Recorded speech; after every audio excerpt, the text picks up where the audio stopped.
Vegan recipes with Pat and Emily.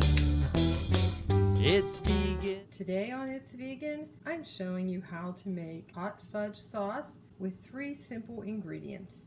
You need sweetened condensed coconut milk, vegan chocolate chips, and some almond milk.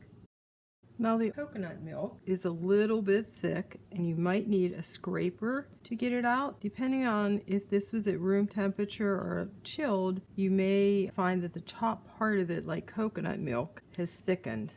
So we're going to warm up the sweetened condensed milk with the almond milk. This is such a simple recipe. Once that's heated, we will stir in the chocolate chips. You can see it's all incorporated.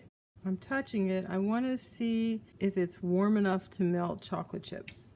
It's not quite there yet.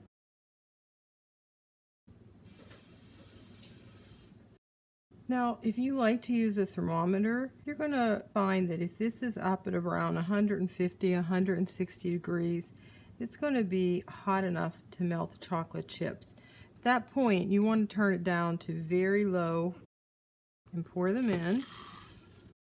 And you can see they're melting. The sweetened condensed milk will scorch very, very easily.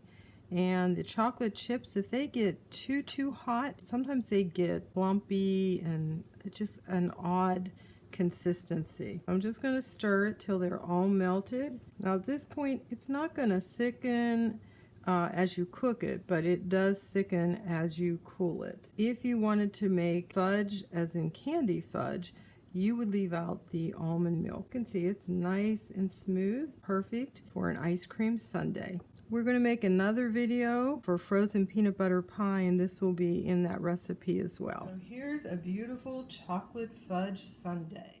Here's one of my favorite ways to serve chocolate dipping sauce with fresh fruit. I'm sure if you serve this to your guests, everybody's just gonna love it. Have a great day. Thanks for stopping by, and I hope that you will subscribe.